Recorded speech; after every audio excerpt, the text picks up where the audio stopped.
Yes sir, very welcome to all of you. आज हम discuss करने वाले हैं एग्जामिशन का क्वेश्चन है। जी हाँ, जितने भी बच्चे जिन्होंने ऑलरेडी रेगुलर बैच ले लिया है फॉर May 21 नवंबर 21 या जिन्होंने फास्ट ट्रैक बैच लिया है, उन सभी को पता है कि ये वाले पार्ट्स जो है ये आपके क्वेश्चन है डिस्कशन के पार्ट है, ताकि आप लोग ये क्वेश्चन को ले सके और इससे क्वेश्चन आंसर की प्रैक्टिस कर सके।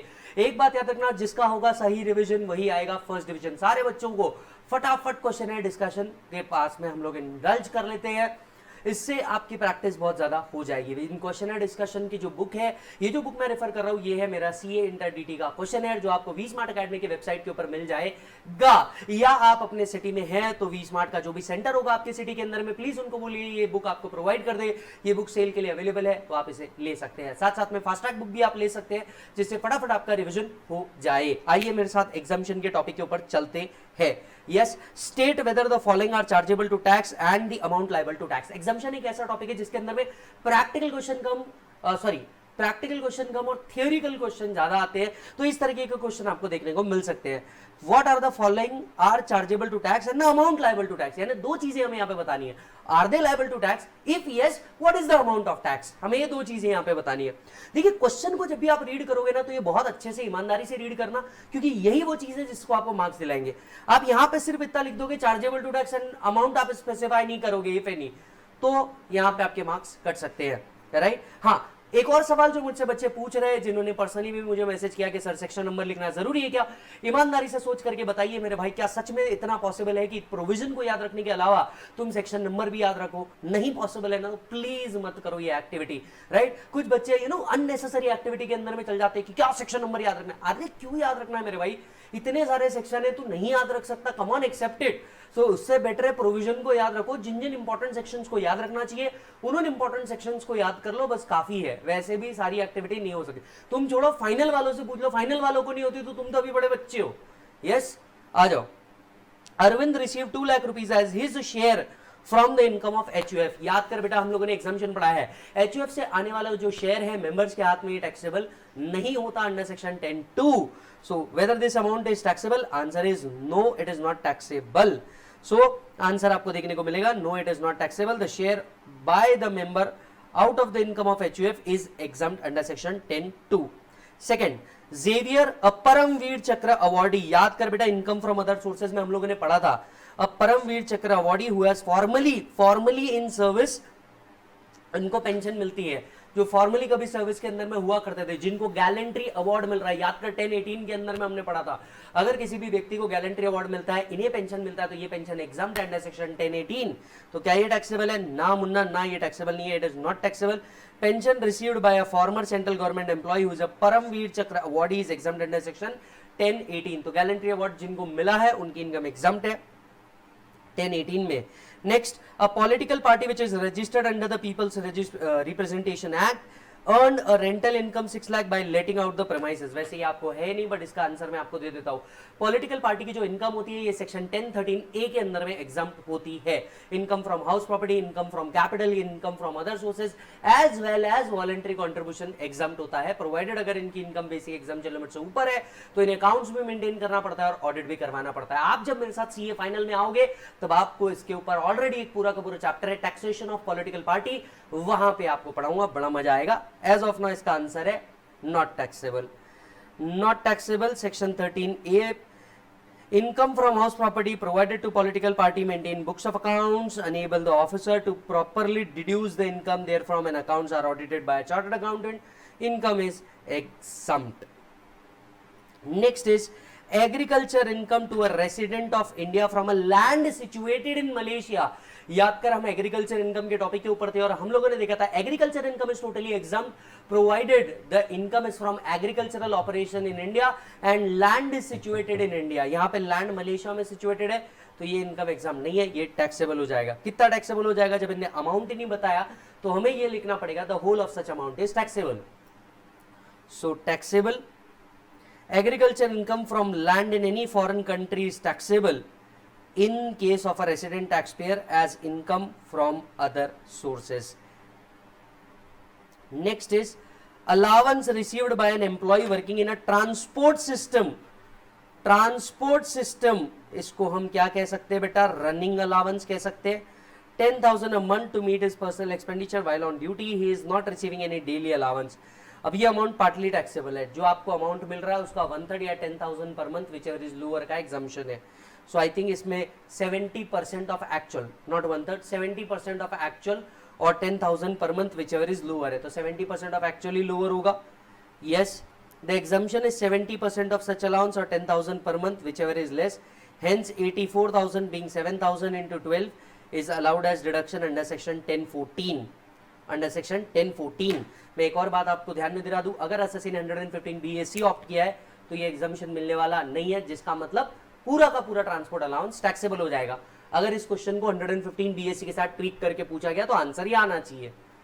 Rent of 72,000 receive from letting out agricultural land for movie shooting. अरे मेरे बच्चे याद कर, एग्रीकल्चर में हम लोगों ने करण जौहर सर का एग्जांपल लिया था, जहां पे हम लोगों ने देखा था कि अगर आपको रेवेन्यू मिल रहा है for movie shooting, it is not regarded as what agricultural income, so it is taxable. 72,000. In present case, rent is being derived from letting out agricultural land for a movie shoot, which is not an agricultural purpose. In effect, land is not being put to use for agricultural purpose.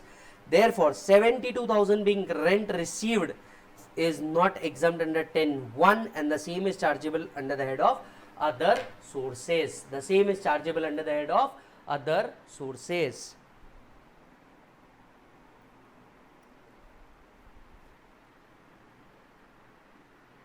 Yes.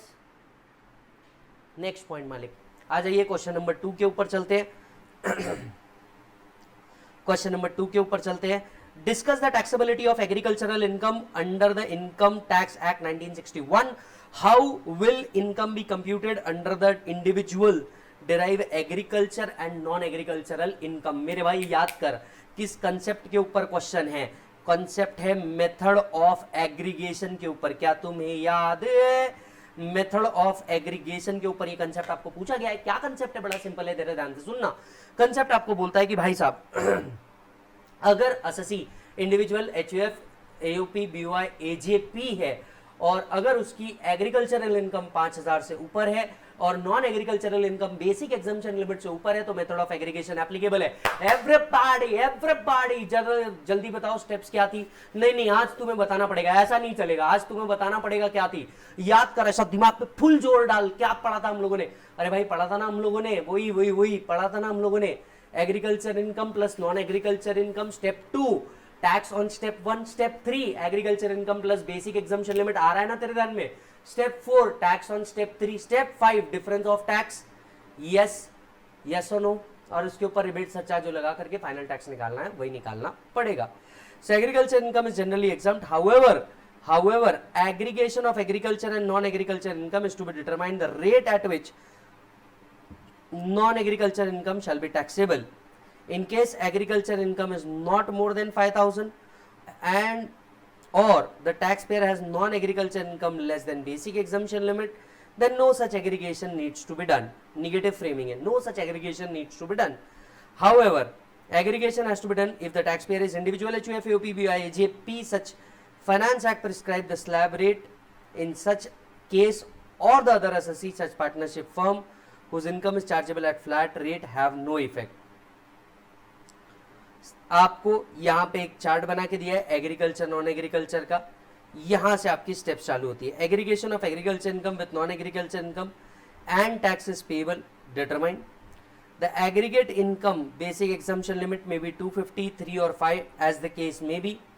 Compute the difference of tax in step 1, step 2 which shall be tax payable in respect of non agriculture income, and tax payable shall be increased by surcharge if any and or reduced by rebate under section 87A.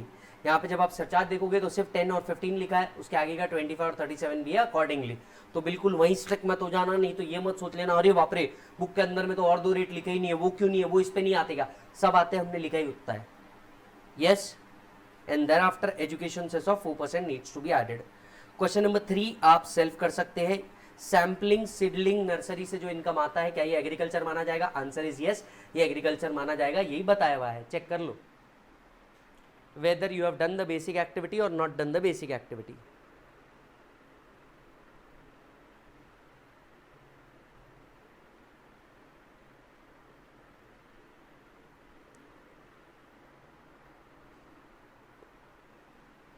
Done.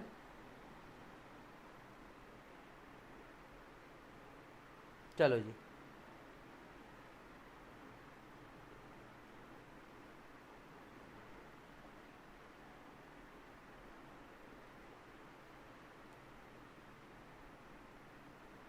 Okay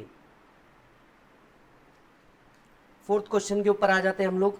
state with reason whether the following statement are true और false. True और false की बात आपको यहां पे जिंदगी में करनी है with reference to the provision. With reference to the provision, आइए पहला, exemption is available to Sikkimese individual only in respect of income from any source in the state of Sikkim।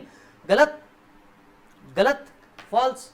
याद करो सिक्किमिस इंडिविजुअल का हम लोगों ने section पढ़ा था, सेक्शन 1026 ट्रिपल ए, जिसके अंदर में हम लोगों ने देखा था सिक्किमिस इंडिविजुअल की सिक्किम से आने वाली हर इनकम एग्जाम्प्ट है, plus interest as well as dividend income जो पूरे वो इंडिया में कहीं से भी आ रही है वो भी एग्जाम्प्ट है। So this statement is false. Exemption under 1026 AAA is available to Sikkimese individual not in respect of the said income but also in respect of dividend or interest from security, चाहे वो कहीं से भी आई हो। Pension received by recipient of a gallantry award is exempt from tax, true 1018।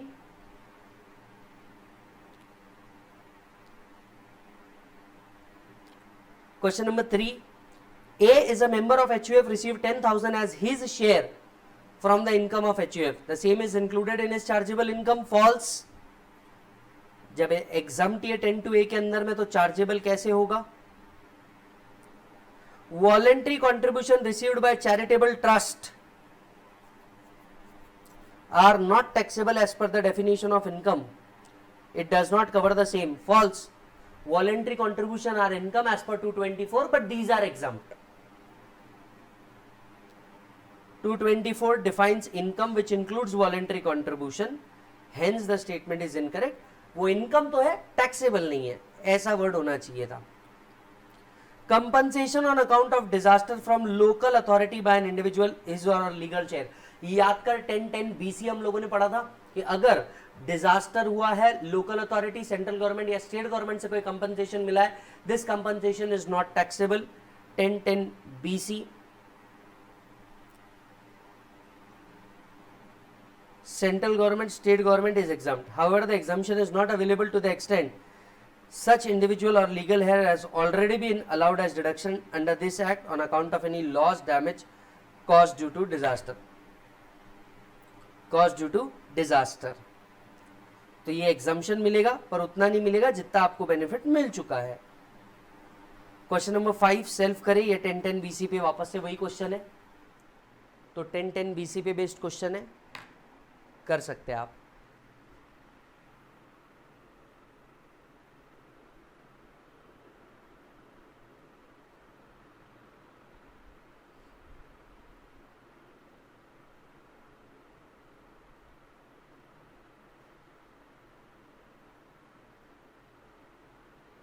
Done है जी, बहुत बढ़िया।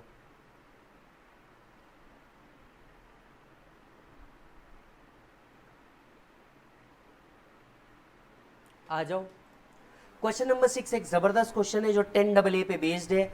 मेरे हिसाब से आपने इसे इंपॉर्टेंट मार्क कर लेना चाहिए क्योंकि ये क्वेश्चन कपल ऑफ टाइम्स आ चुका है। ये क्वेश्चन आपको सीए फाइनल की बुक में भी दिखेगा। यस, सीए फाइनल की बुक में भी ये क्वेश्चन आपको देखने को मिलता है। It's a very good question.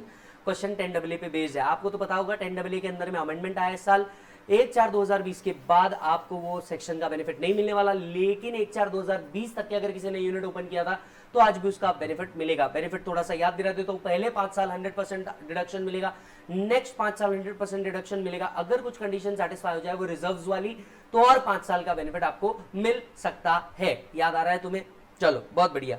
अब Rudra limited has 1 unit in SEZ and 1 unit in DTAA। The company provides the following detail. Rudra limited की डिटेल दी है, DTAA की डिटेल दी है, लेकिन देखो SEZ गायब है। अब मेरा बच्चा SEZ कैसे निकालेगा? चिल्लर क्वेश्चन। टोटल में से DTA का माइनस करो तो SEZ आ जाएगा, इधर आएगा 4 करोड़। Yes, 5.6 minus 1.6। कैलसी किधर गए मेरे भाई?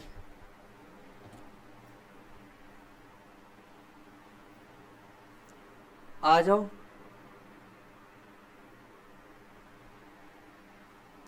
ये आ गया 4 करोड़,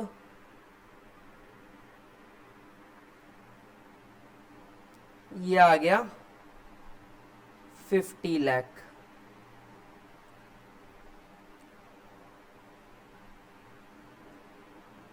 यस, चलो calculate the eligible deduction under 10AA for the year if unit started in 2013।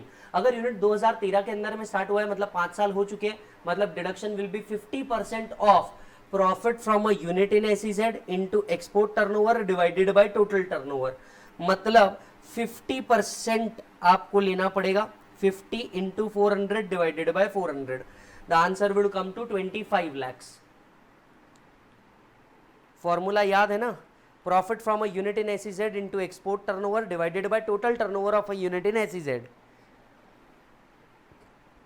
अगर यूनिट 2018 के अंदर में चालू हुआ है, अगर यूनिट 2018 के अंदर में चालू हुआ है, मतलब 5 साल अभी खत्म नहीं हुए, तो इसका 100% मिल सकता है। So 100% of profit from a unit in SEZ into export turnover divided by total turnover. So the answer would come to 50 lakh rupees. ये वर्किंग नोट आपने बिल्कुल बनाना मत भूलना।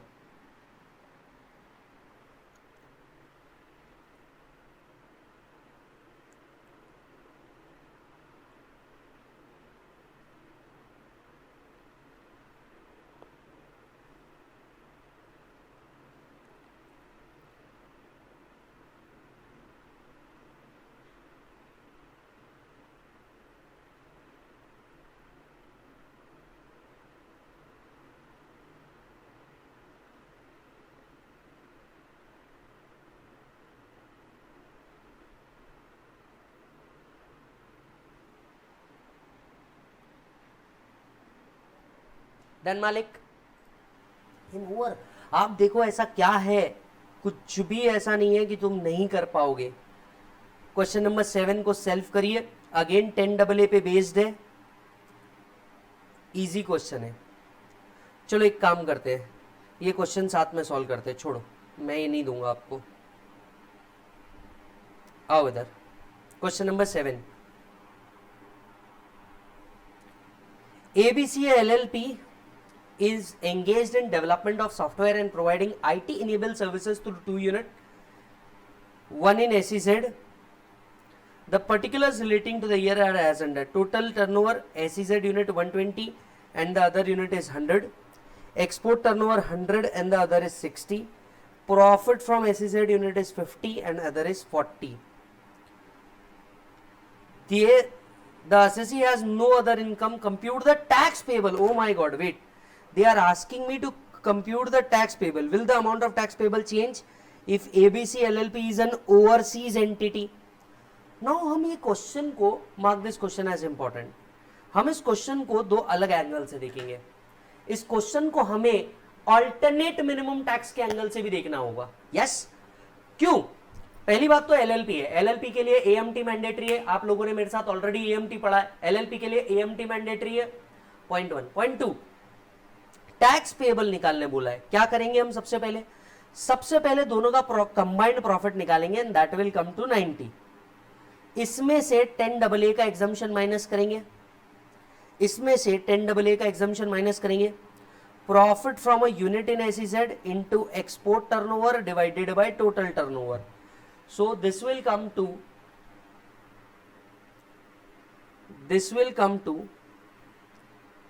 50 into 100 divided by 120, 41.67 lakh minus हो जाएगा, माइनस 90 लाख, 48.33 लाख आ जाएगा आपका income after deduction.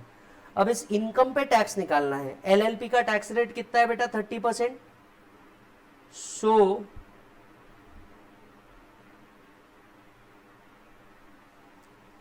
14.50 is the tax rate.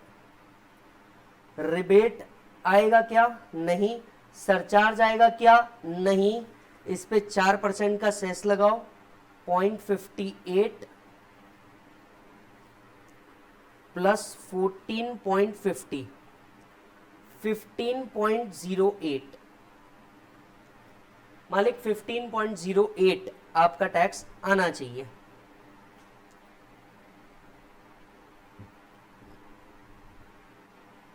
बराबर। अब अगर हम यहां पे एएमटी भी निकालें, क्योंकि जब भी टैक्स निकालने बोला और आपको क्लियर कट नहीं बोला है कि भैया आपको एएमटी को छोड़ के निकालना है, तो आपको एएमटी के साथ टैक्स निकालना है। ये बात मैं मेरे लेक्चर्स में भी आपसे कई बार कर चुका हूं।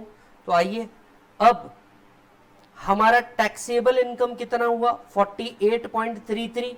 याद कर, एटीआई निकालने के लिए जो 10AA का एग्जाम्पशन है हम एड बैक कर देते हैं, तो 90 आया। 90 का 18.5% इज द कैलकुलेशन। क्या AMT payable income tax payable से ज्यादा है? Answer is yes. So 90 will become my total income और इसके ऊपर हमें टैक्स देना होगा 18.5%, 17.3160।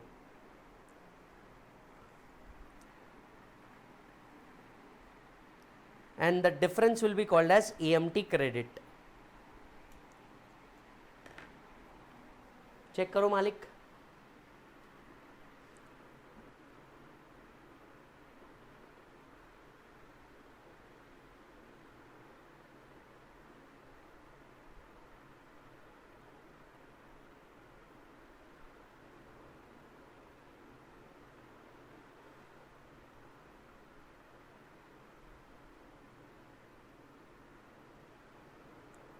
डन।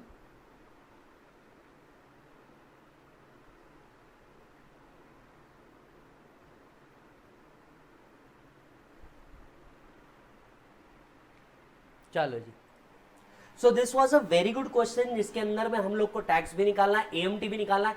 एएमटी का ये बहुत बेहतरीन क्वेश्चन हो सकता है, तो मेरे हिसाब से इसे इंपॉर्टेंट मार्क कर ले।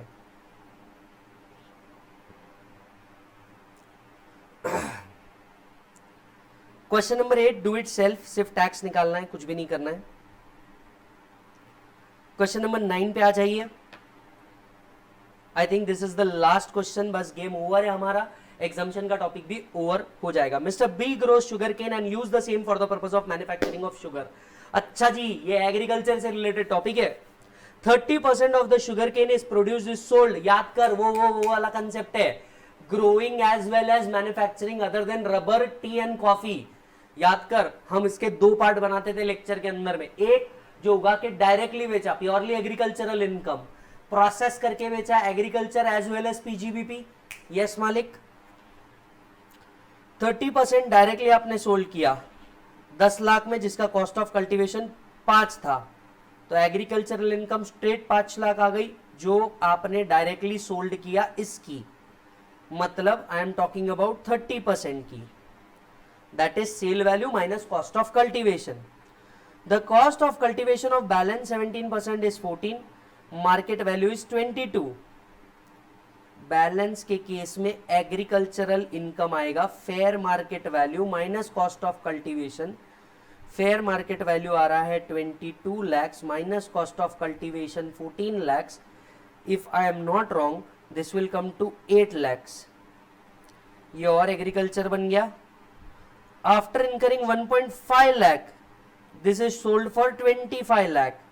PGBP 25 minus 22 minus 1.5, PGBP minus fair market value को क्या कंसिडर किया जाएगा? कॉस्ट कंसिडर किया जाएगा, और कल्टीवेशन एक्सपेंसेस तो माइनस ही होंगे। 3 minus 1.5 1,50,000।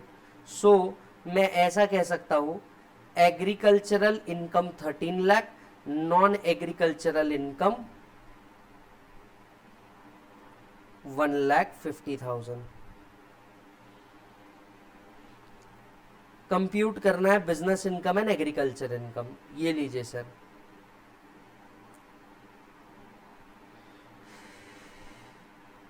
Business income 1,50,000, agricultural income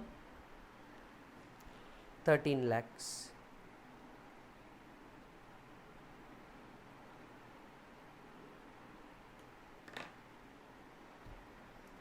format जो अपन ने क्लास में सॉल्व किया आप वो भी चालू कर सकते हो, ये भी रख सकते हो, कोई प्रॉब्लम नहीं है। दोनों में से किसी भी फॉर्मेट को फॉलो करो, जवाब बिल्कुल सही ही आएगा। यस, कंसेप्ट अगर आपके क्लियर है तो आपको फॉर्मेट का टेंशन लेने की जरूरत नहीं। वैसे भी डायरेक्ट एक्सेस के पार्ट के अंदर में बहुत कम ऐसी जगह है जहां पे फॉर्मेट दिया हुआ है, तो फॉर्मेट के ऊपर थोड़ा सा अगर आप बैंक करोगे तो थोड़ा अच्छा रहेगा, आपको मजा आएगा। एंड बाकी तो सब ठीक ही है। यस, इसी के साथ हमारा एग्जाम्शन का क्वेश्चन डिस्कशन खत्म होता है मालिक। अगर आप देखोगे एग्जाम्शन के अंदर में स्पेसिफिक सेक्शंस के ऊपर क्वेश्चन आ सकते हैं कि बताओ ये इनकम टैक्सेबल है या नहीं, 10AA वाले पे तो कंफर्म आ सकता है, प्लस आपको एग्रीकल्चर वाले पार्ट के ऊपर क्वेश्चन पूछा जा सकता है। Done sir, thank you so much. इसी तरीके से बने रहिए, नेक्स्ट क्वेश्चन की सीरीज में आपसे मिलता हूं। Take care.